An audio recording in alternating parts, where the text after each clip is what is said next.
కరీంనగర్ జిల్లా వ్యాప్తంగా మున్సిపల్ ఎన్నికల ఏర్పాట్లు వేగంగా జరుగుతున్నాయి. కరీంనగర్ కార్పొరేషన్తో పాటు జమ్మికుంట, హుజూరాబాద్, చొప్పదండి మున్సిపాలిటీల్లో జరిగే ఎన్నికల కేంద్రాలకు సామగ్రి తరలింపు ప్రక్రియ కొనసాగుతోంది. జగిత్యాల జిల్లాలోని జగిత్యాల, కోరుట్ల, మెట్పల్లి, రాయకల్, ధర్మపురి మున్సిపాలిటీల్లో సిబ్బందికి ఇవాళ బ్యాలెట్ బాక్సులు, బ్యాలెట్ పేపర్లు, ఇతర సామగ్రి అందించారు. వాటిని తీసుకుని సిబ్బంది తమ పోలింగ్ కేంద్రాలకు బయలుదేరనున్నారు. ఇక మున్సిపల్ ఎన్నికల ఏర్పాట్లపై మరిన్ని డీటెయిల్స్ వెంకటేష్ అందిస్తారు. కరీంనగర్ ఉమ్మడి జిల్లాలోని అన్ని మున్సిపాలిటీలకు రేపు పోలింగ్ జరగబోతుంది. ఈరోజు పోలింగ్ సామాగ్రి డిస్ట్రిబ్యూషన్ ప్రక్రియ సాగుతా ఉంది. చూడొచ్చు మనం కరీంనగర్ మున్సిపల్ కార్పొరేషన్కి సంబంధించి ప్రతి డివిజన్కి కూడా వాళ్ళ సిబ్బందిని కేటాయించి వాళ్ళకి పోలింగ్ సామాగ్రి మొత్తం ఇచ్చేశారు. ఈ పోలింగ్ సామాగ్రిలో భాగంగా ముఖ్యమైనవి బ్యాలెట్ పేపర్ కావచ్చు, తర్వాత వాళ్ళకి ఇతర మెటీరియల్ కావచ్చు, బ్యాలెట్ బాక్స్ కావచ్చు, ఇవన్నీ ఇచ్చారు. దీనిలో ముఖ్యంగా ఒక్కొక్క డివిజన్లో ఎంతమంది పోటీ చేస్తారు అనేది బ్యాలెట్ పేపర్ మీద క్లియర్గా ఉంటుంది. ఒకటే మనకు మొన్న సర్పంచ్ ఎలక్షన్లో అయితే వార్డు సభ్యుడు సర్పంచ్ 2 ఓట్లు వేయాల్సి ఉండే, కానీ ఇప్పుడు కేవలం వార్డు సభ్యునికి మాత్రమే ఓటేయాల్సి ఉంటుంది. ఇప్పుడు ఈ వార్డులో కనుక చూస్తే ప్రధాన పార్టీలైన కాంగ్రెస్, బీజేపీ, బీఎస్పీ, తర్వాత భారత రాష్ట్ర సమితి, తర్వాత మిగతా కొన్ని ఇండిపెండెంట్ గుర్తులు కూడా ఉన్నాయి. మొత్తం చివరిగా నోటా గుర్తు కూడా ఉంది. 1, 2, 3, 4, 5, 6, 7 ఈ మొత్తం 7 గుర్తులతోటి రూపొందించిన బ్యాలెట్ పేపర్. ఇంతకంటే ఎక్కువ ఉంటే కూడా మనకు 2 వరుసల్లో కూడా బ్యాలెట్ పేపర్ వచ్చే జంబో బ్యాలెట్ కూడా ఉండే అవకాశం ఉంటుంది. అదేవిధంగా వీళ్ళకి సంబంధించిన మిగతా పోలింగ్ ఓటర్లకు సంబంధించిన లిస్టు కావచ్చు, తర్వాత అన్ని వీళ్ళకి ఇచ్చారు. తర్వాత ఇక్కడ సార్ మనతో, సార్ మీరు ఎక్కడ ఏ డివిజన్ సార్? ఇది సెకండ్ డివిజన్ సార్, దీలోడిపల్లి. ఎంతమంది ఉన్నారు సార్? మీకు ఏమేమి ఇన్స్ట్రక్షన్స్ ఇచ్చారు ఆఫీసర్స్? సార్ మాకు పోలింగ్ అనేది చాలా పీస్ఫుల్గా ప్రశాంతంగా జరగాలని ఇన్స్ట్రక్షన్స్ ఇచ్చారు సార్. అంటే ప్రతి అభ్యర్థి కూడా తన ఓటు వినియోగించిన విధానంగా వాళ్ళకి మనకు కొంచెం కోఆపరేట్ చేయాలని చెప్పారు సార్. మా డివిజన్కి వచ్చేసరికి మొత్తం 760 ఓటర్స్ ఉన్నారు సార్. మొత్తానికి 716 చాలా తక్కువ మంది ఉన్నారు కదా? పర్వాలేదు సార్. అంటే మీరు ఎంతమంది స్టాఫ్ ఉంటారు సార్? మొత్తం స్టాఫ్ మేము 4 సార్. నేను ఏపీ పిఓను, మిగతా స్టాఫ్ ఏమో పోలింగ్ ఆఫీసర్ సార్. 4 స్టాఫ్. మీకు ఏమేమి మెటీరియల్ ఇచ్చారు సార్ దీంట్లో? సార్ ఇక మాకు మెటీరియల్ ఇచ్చిన ఇప్పుడు సార్ ఇవి బ్యాడ్ పేపర్ ఇచ్చింది సార్. పోతే ఇది పేపర్స్, ఇవి కవర్స్ ఇచ్చింది సార్. ఇవి ప్యాకింగ్ చేయ కవర్స్ ఇచ్చిండు సార్. ఇవి బ్యాడ్ బాక్స్ ఇచ్చారు మాకు. ఇక పేపర్ సీల్స్ అవి ఇచ్చింది సార్. బ్యాలెట్ పేపర్ రేపు సీల్ చేసే ముందు ఏం జాగ్రత్తలు తీసుకుంటారు? ఏజెంట్ల ముందు చేస్తారా, ఎట్లా చేస్తారు సార్? మా పేపర్ బ్యాడ్ అంటే చేసే ముందు సార్, అంటే ఏజెంట్ సమక్షంలో మేము బ్యాడ్ బాక్స్ సీల్ చేస్తాం సార్. వాళ్ళ సమక్షం చేస్తాం మేము. ఓటింగ్ చేయడానికి వచ్చిన వాళ్ళకు, ఓటర్లకు ఏమైనా డౌట్లు ఉంటే ఎట్లా తీరుస్తారు? మీకు ఏమేమి డౌట్స్ రావచ్చు వాళ్ళకు? మీకు ఏమైనా ఎక్స్ప్లెయిన్ చేశారా ముందే? చేసేది సార్. అంటే వాళ్ళకి ఓటర్స్ వాళ్ళ సీరియల్ నెంబర్స్ అవి లేకుంటే వాళ్ళకి బిఓలు ఉంటారు సార్. బిఓలు వాళ్ళకి ఏ డౌట్స్ ఉన్నా, వాళ్ళ పిఎస్ నెంబర్స్ కావాలన్నా వాళ్ళకి ఆ బిఓలు వాళ్ళనే వాళ్ళు క్లారిఫై చేస్తారు సార్. మా దగ్గరకు వచ్చి మేము కూడా వాళ్ళ డౌట్స్ అన్ని క్లియర్ చేస్తాం సార్. వాళ్ళు మరొక బ్యాలెట్ పేపర్కి సంబంధించిన ఇంకొక డివిజన్ చూద్దాం. ఇక్కడ కేవలము బ్యాలెట్ పేపర్లో కనుక చూస్తే కేవలం 3 గుర్తులు మాత్రమే ఉన్నాయి. అంటే ఒకటి నోటా గుర్తు కాకుండా ప్రధాన పార్టీలైన తర్వాత బీఆర్ఎస్, తర్వాత కాంగ్రెస్, బీజేపీ, తర్వాత చివరికి నోటా గుర్తు 4 చాలా చిన్న బ్యాలెట్ పేపర్ ఇది. ఇంతకంటే తక్కువ బ్యాలెట్ పేపర్ ఏది లేదు. ఎందుకంటే మున్సిపల్ కార్పొరేషన్లో కంపల్సరీగా ఈ 3 పార్టీలు అయితే అన్ని డివిజన్లో పోటీ చేస్తూ ఉన్నారు. ఇక్కడ సిబ్బంది కావచ్చు, వీళ్ళంతా స్టాఫ్ ఉన్నారు. సార్ మీది ఏ గ్రామానికి సంబంధించింది సార్? ఇది దుర్షేడ్ అండి. Durshed, ward number 4, polling station number 27 అండి. ఎంతమంది ఉన్నారు సార్ మీ ఇక్కడ ఓటర్లు? 750 అండి. 750 ఉన్నారు. మామూలుగా ప్రతి వార్డులో మీ బూత్లో 750 అండి.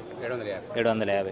ఏమి ఇన్స్ట్రక్షన్స్ ఇచ్చారు సార్? ముఖ్యంగా ఓటర్లు ఓటుకు స్వేచ్ఛగా వినియోగించుకోవాలి, తర్వాత వాళ్ళకి కొన్ని డౌట్స్ వస్తాయి. అట్లాంటి సందర్భాల్లో మీరు ఎట్లా వాళ్ళని గైడ్ చేయబోతున్నారు? మాకు 18 ఐడి కార్డ్స్లలో ఏదైనా ఒకటి ఒరిజినల్ పట్టుకొని రావాలి. ఒరిజినల్ పట్టుకుంటేనే మేము అలో చేస్తాము. ఎవరైనా వచ్చి నా ఓటు ఆల్రెడీ వేసేసారన్నారు అనుకోండి, వాళ్ళకి ప్రత్యామ్నాయం ఏంది?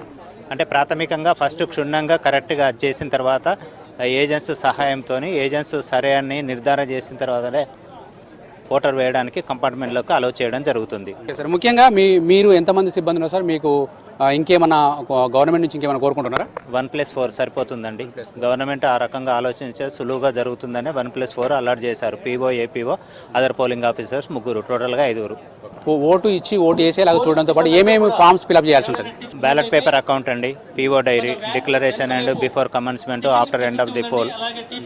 అదేవిధంగా ఓటర్స్కు ఎన్ని ఓట్లు పోల్ అయినాయి, ఏజెంట్లకు కూడా ఒక్కొక్క కాపీ ఇవ్వాల్సి వస్తుంది.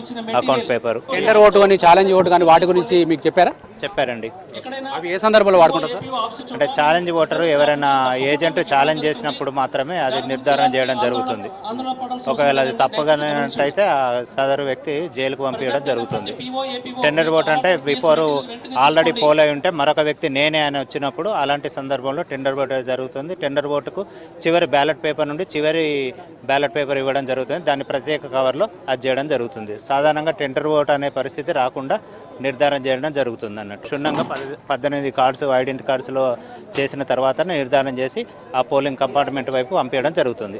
ఇది మొత్తంగా మున్సిపల్ కార్పొరేషన్కి సంబంధించి బ్యాలెట్ పేపర్ల స్వీకరణ కార్యక్రమం వీళ్ళంతా పూర్తయింది. వీళ్ళు అన్నీ సరిచూసుకున్న తర్వాత ఇక్కడ నుంచి వెళ్ళి బయలుదేరి వాళ్ళ కేటాయించిన పోలింగ్ బూత్లకు వెళ్ళబోతున్నారు. ఇప్పటికే ప్రత్యేక బస్సులు కూడా వీళ్ళ కోసం అరేంజ్ చేశారు. మొత్తం కరీంనగర్ మున్సిపల్ కార్పొరేషన్లో 66 డివిజన్లు ఉంటే మొత్తం 477 పోలింగ్ బూత్లు ఏర్పాటు చేశారు. ఆ ప్రతి పోలింగ్ బూత్లో కూడా ఇప్పుడు మనం చూపెట్టినట్టుగా వాళ్ళకు బ్యాలెట్ పేపర్లు, బ్యాలెట్ బాక్సులు, ఇతర సామాగ్రి అంతా ఇచ్చేశారు. వాళ్ళంతా కూడా రేపు పోలింగ్ కేంద్రాలకు వచ్చే వాళ్ళందరూ కూడా స్వేచ్ఛగా ఓటు హక్కు వినియోగించుకునేలా వాళ్ళకు ట్రైనింగ్ కూడా ఇచ్చారు. తర్వాత ముఖ్యంగా వికలాంగులు కావచ్చు, వృద్ధులు కావచ్చు, పోలింగ్ కేంద్రాలకు చేరుకోవడానికి ప్రత్యేకంగా అక్కడ వీల్ చైర్ లాంటివి, తర్వాత పైకి వెళ్ళడానికి వీలుగా ర్యాంపులు ఇవన్నీ ఇప్పటికే నిర్మించారు. కరీంనగర్ మున్సిపల్ కార్పొరేషన్లో మొత్తం 5 మోడర్న్ ఆదర్శ పోలింగ్ కేంద్రాలు కూడా ఏర్పాటు చేశారు. అక్కడ ఒక్కొక్క థీమ్ ద్వారా మున్సిపల్ ఎందుకు ఓటేయాలి, తర్వాత మున్సిపాలిటీలో ప్రకృతిని ఎట్లా కాపాడుకోవాలి, ఇట్లాంటి థీమ్స్ను వివరించే కొన్ని పోలింగ్ కేంద్రాలు కూడా ఏర్పాటు చేశారు. ఓవరాల్గా అయితే రేపు కరీంనగర్తో పాటు అటు అన్ని మున్సిపాలిటీలు కూడా రేపు ఎలక్షన్స్ ప్రశాంతంగా నిర్వహించేందుకు ఏర్పాట్లు జరిగాయి. కొద్దిసేపట్లో ఇక్కడి నుంచి వీళ్ళంతా బయలుదేరి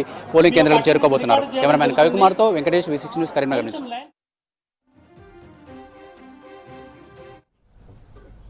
కరీంనగర్ మున్సిపల్ కమిషనరేట్ పరిధిలో రేపు జరగనున్న పోలింగ్కు భారీ బందోబస్తు ఏర్పాటు చేశామన్నారు సిపి గౌస్ ఆలం. వెబ్కాస్టింగ్తో పాటు రూట్ల వారీగా భారీ బందోబస్తు ఏర్పాటు చేసినట్లు తెలిపారు. సీసీటీవీల ద్వారా నిఘా ఏర్పాటు చేశామన్నారు. పోలింగ్ కేంద్రాల దగ్గర 144 సెక్షన్ అమలుతో పాటు సమస్యాత్మక కేంద్రాల దగ్గర అదనపు బలగాలను మోహరిస్తున్నట్లు చెప్పారు. ఓటర్లు నిర్భయంగా తమ ఓటు హక్కు వినియోగించుకోవాలన్నారు. కరీంనగర్లో పోలింగ్ డిస్ట్రిబ్యూషన్ సెంటర్ను పరిశీలించారు సిపి.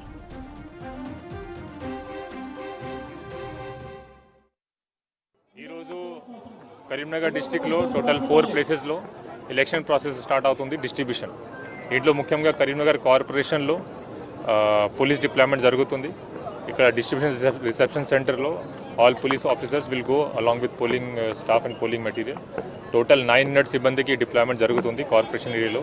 ఇక్కడ ఉన్న 66 వార్డ్స్కి 33 రూట్స్లో డివైడ్ చేయడం జరిగింది. ప్రతి రూట్కి సెక్యూరిటీ ప్రొవైడ్ చేయడానికి ఒక route mobile SI incharge officer ఉంటారు. ఇది కాకుండా total more than 60 patrolling parties మేము పెట్టాము, ఇంక్లూడింగ్ రూట్ మొబైల్స్.